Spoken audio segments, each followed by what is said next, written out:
Damai sejahtera Allah yang melampaui segala akal, itulah yang memelihara hati dan pikiranmu di dalam Kristus Yesus Tuhan kita.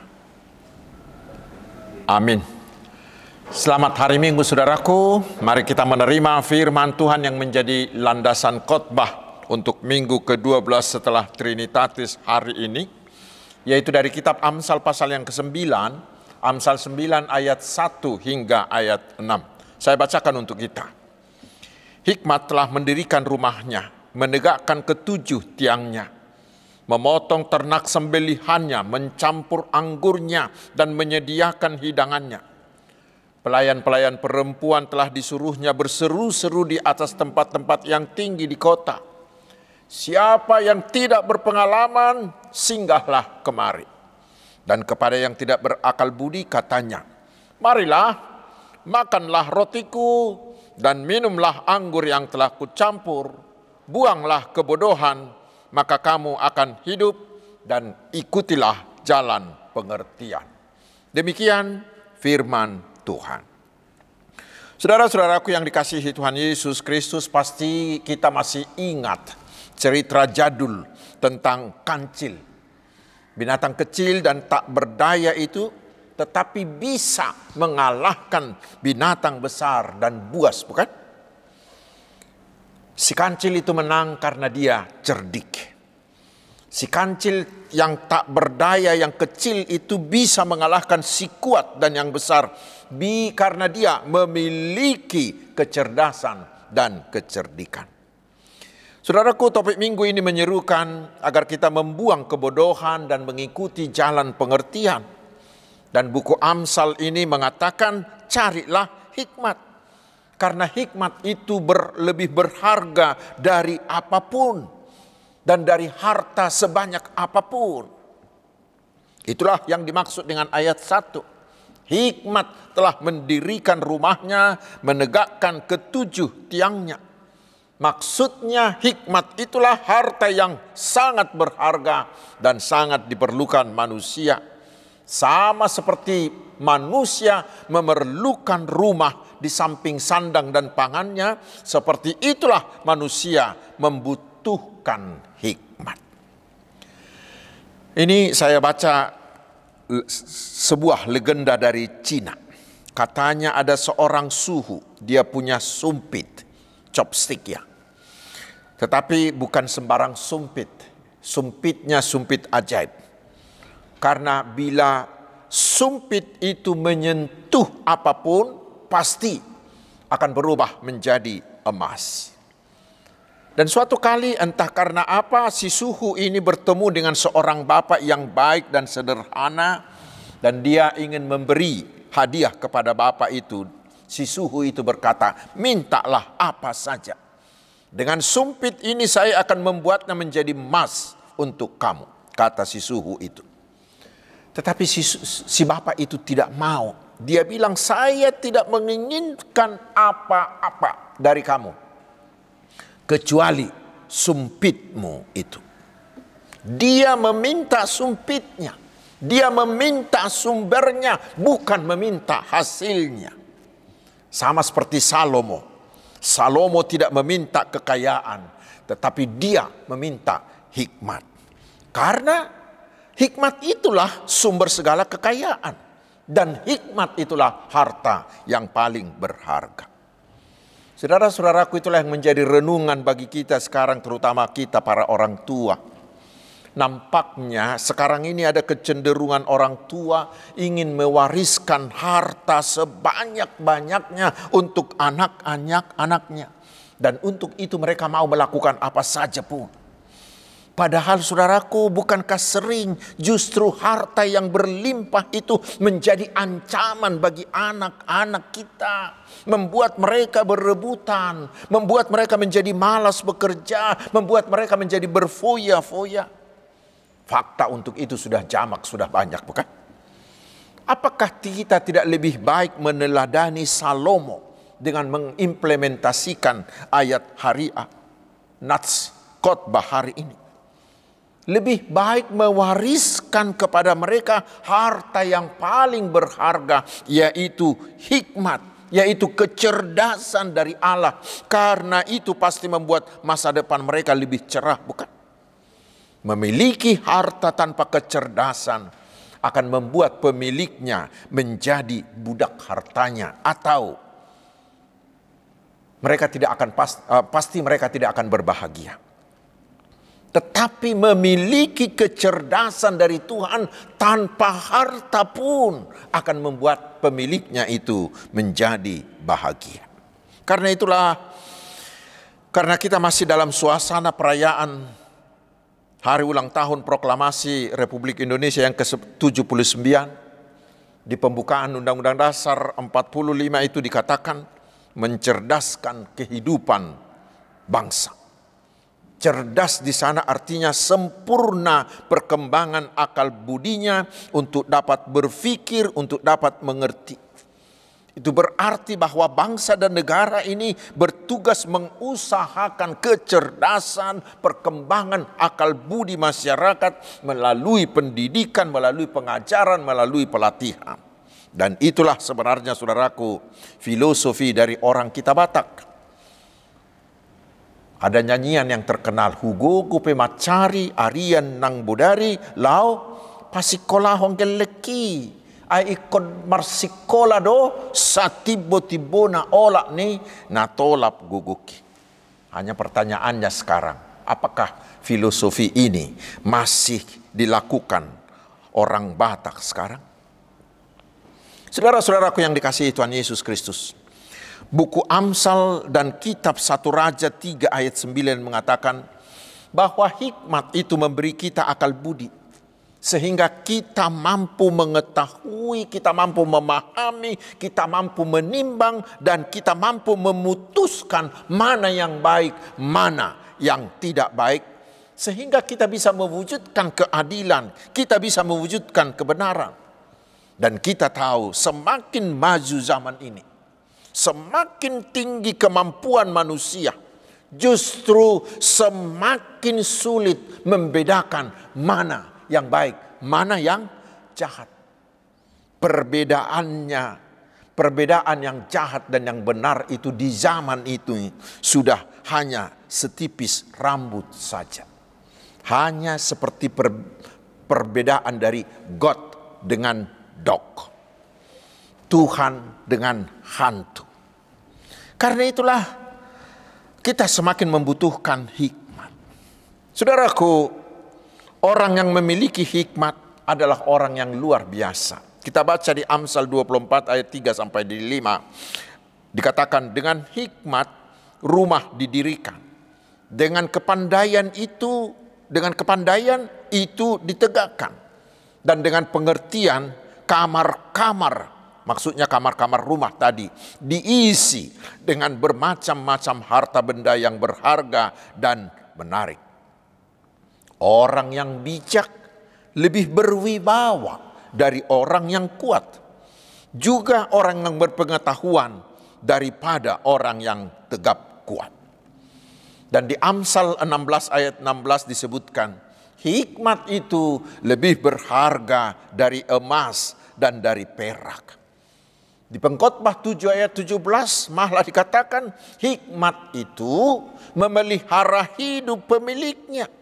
Siapa yang memiliki hikmat pasti selamat. Itu terjemahan dalam bahasa Indonesia sehari-hari.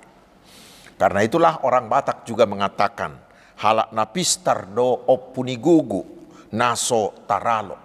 Orang cerdas itulah orang yang paling kuat, yang tidak terkalahkan. Dan orang Batak juga mengatakan ijuk di para-para, hotang di parlabian, nabisu napunahata, naoto tupanggadisan. Apalagi dengan sekarang, dengan kemajuan teknologi sekarang. Hanya dengan sebuah chip software atau perangkat lunak dari komputer yang sangat kecil sekali. Tetapi itu bisa melawan sejuta orang. Satu komputer bisa melawan sejuta orang. Itulah keuntungan kita memiliki kecerdasan, memiliki hikmat. Dan berikutnya saudaraku, ilmu dan kecerdasan itulah yang bertahan lama. Karena tidak bisa hilang, tidak bisa terbakar, tidak bisa dicuri. Kita masih ingat 67 atau sekian puluh tahun yang lalu ketika Amerika membumi hanguskan Jepang dengan bom atom di Hiroshima. Semuanya habis. Tetapi coba lihat, hanya dalam tempo 50 tahun saja Jepang begitu cepat berkembang dan sekarang hampir sama, hampir sejajar dengan Amerika yang membom mereka itu. Mengapa bisa? Yaitu karena walau negeri mereka habis dihancurkan dengan bom, tetapi kecerdasan mereka tidak ikut dibom. Dan kecerdasan itulah yang mereka gunakan mengejar ketertinggalan mereka akibat dibom tadi. Dan sekarang saudaraku, perkembangan ilmu pengetahuan teknologi itu sangat luar biasa. Terutama dengan munculnya robot dan kecerdasan buatan itu, artificial intelligence itu. Sangat-sangat luar biasa perkembangannya. Dan bila kita tidak mengikutinya, kita bisa menjadi amaniogul. Ya, amaniogul itu cerita zaman dahulu. Yang bahasa kerennya sekarang disebut gatek atau gagap teknologi. Memang, saudaraku, masih banyak orang berpikir bahwa kecerdasan itu sama dengan gelar atau ijazah. Lalu karena itulah orang mau membeli ijazah yang aspal, asli tapi palsu. Karena itulah titel juga diperjualbelikan dengan harga yang obral. Dan yang anehnya, orang mau membelinya. Pejabat pun mau membelinya. Padahal saudaraku, kecerdasan bukanlah ijazah. Tetapi kecerdasan itu ada pada kemampuan diri. Dia tidak bisa dibeli, tetapi dipelajari, dilatih. Bukan untuk dipamerkan dengan mempertunjukkan ijazah-ijazah yang banyak dengan segala macam gelarnya, bukan. Tetapi hikmat kecerdasan itu untuk dipraktekkan. Dan saudaraku, bila kita membaca ayat-ayat berikut, terlihatlah perbedaan yang begitu jauh antara kepintaran dengan kebodohan. Di ayat 3-6 dikatakan bahwa hikmat itu seperti pelayan perempuan yang mengadakan perjamuan, di mana di sana disediakan makanan yang bukan hanya enak, tetapi makanan yang menyehatkan dan berguna. Makanan yang memberi sukacita, terutama makanan itu memberi pengertian, memberi understanding katanya dalam bahasa Inggrisnya. Tetapi sebaliknya, kebodohan katanya di ayat 13-18 itu bagaikan perempuan bebal yang cerewet, yang menyediakan makanan hasil curiannya, ayat 17, sehingga harus dimakan dengan sembunyi-sembunyi. Ya, namanya yang dicuri, bukan? Itu harus dimakan dengan sembunyi-sembunyi, bukan? Dan itu akhirnya akan membawa mereka kepada kematian, ayat 18. Saya rasa saudara-saudaraku, kita dengan mudah bisa mengaplikasikannya, bukan? Orang yang mencuri, yang mengambil hak orang lain, itu adalah orang bodoh. Walau titelnya selangit, walau jabatannya segunung. Tetapi bila dia mencuri, dia adalah orang bodoh. Dia akan memakan hasil curiannya dengan sembunyi-sembunyi, dan akhirnya akan mencoreng nama baiknya, lalu dia mati.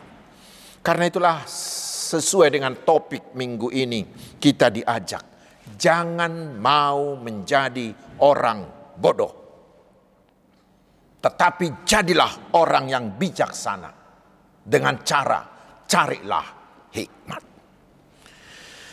Saudara-saudaraku yang dikasihi Tuhan Yesus, memang ilmu pengetahuan itu sering bagaikan pisau bermata dua.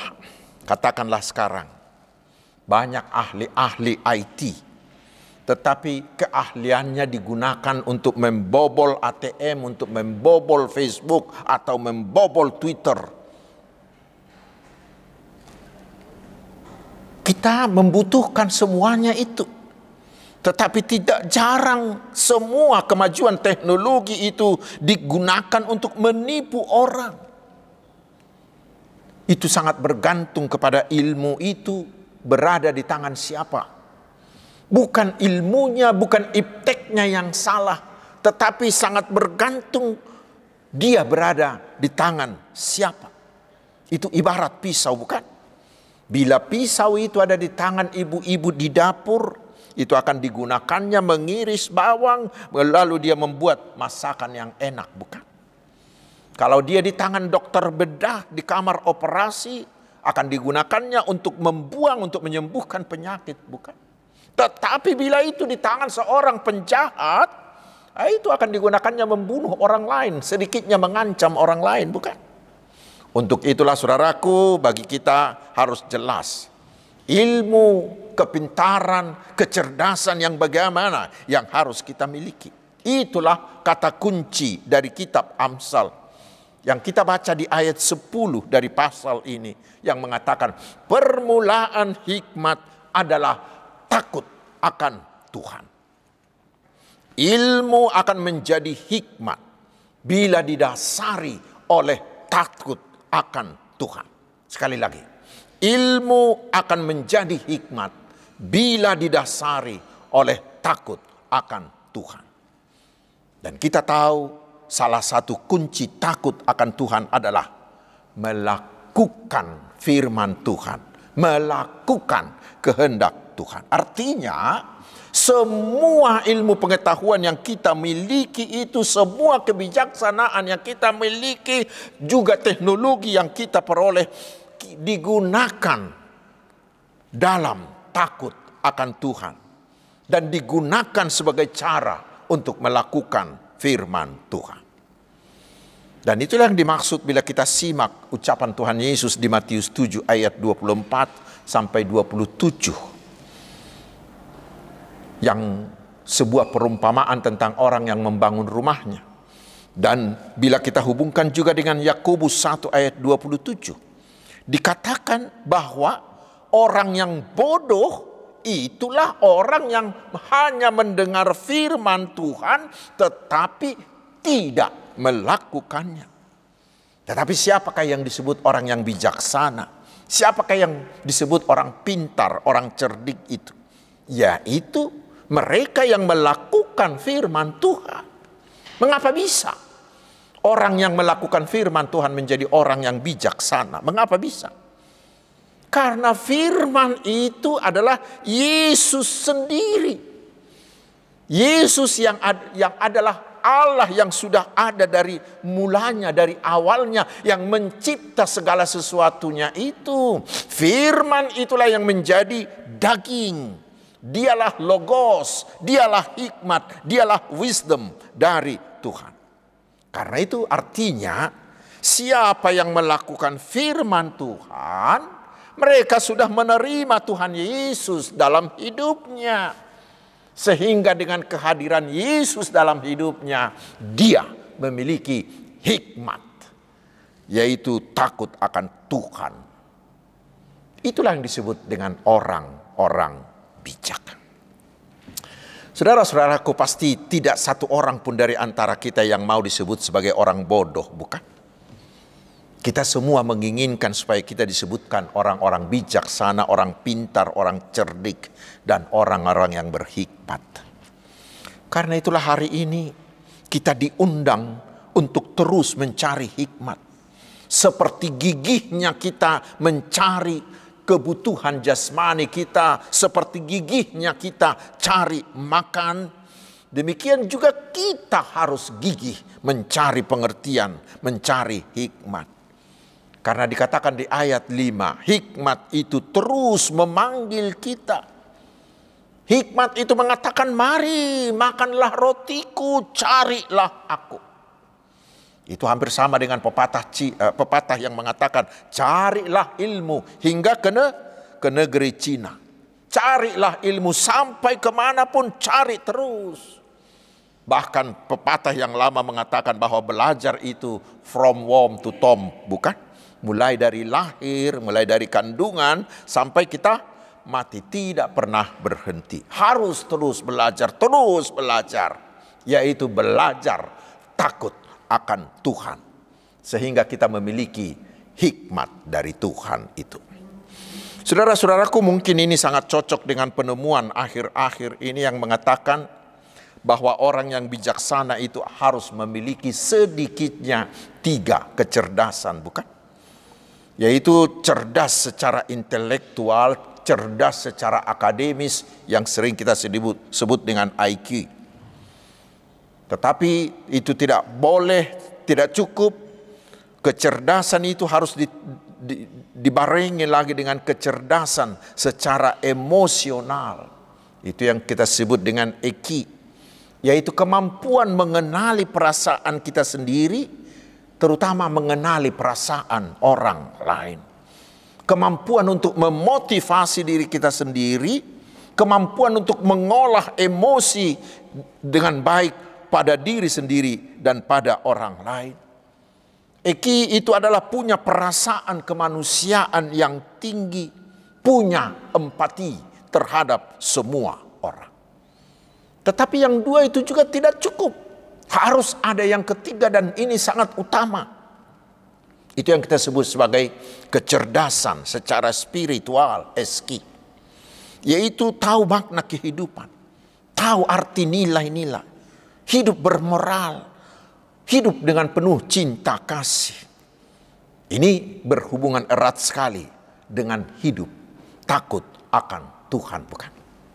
Karena itu saudara-saudaraku, pasti semuanya kita, pasti orang-orang seperti itu yang berhikmat itu akan disenangi Tuhan. Dan bila sudah disenangi Tuhan, pasti akan disenangi oleh manusia. Dan terutama mereka itu akan hidup dalam kebahagiaan. Karena itu saudaraku, firman Tuhan hari ini mengatakan, mengajak kita, mari buanglah kebodohan. Tetapi gunakanlah semua waktumu, gunakan semua dayamu, gunakan semua danamu untuk mencari hikmat dari Allah. Dan hikmat itulah wariskan kepada anak cucumu. Amin. Marilah kita berdoa. Terima kasih Tuhan atas firman-Mu yang sungguh mencerahkan bagi kami. Kuatkanlah kami dengan kuasa Roh Kudus-Mu, agar kami jangan mau menjadi orang bodoh.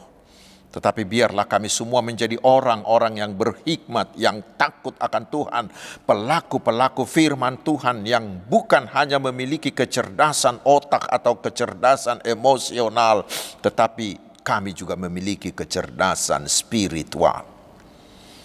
Terima kasih Tuhan, Engkau memberkati bangsa kami sehingga kemarin seluruh bangsa ini bersuka cita merayakan hari ulang tahun proklamasi kemerdekaan yang ke-79. Kami memohon ya Tuhan, berkatilah bangsa ini agar tetap bersatu, menjadi bangsa yang penuh damai, yang adil dan sejahtera. Kami mohon Tuhan, muluskanlah pelaksanaan transisi kepemimpinan bangsa kami. Demikian juga dengan pelaksanaan pilkada serentak di bulan November yang akan datang. Ya Tuhan, berkatilah semua hamba-hamba-Mu, juga semua gereja-Mu dan semua pemimpin gereja-Mu di semua aras, sehingga semua pelayanan mereka semakin berkembang dan kerajaan-Mu semakin meluas.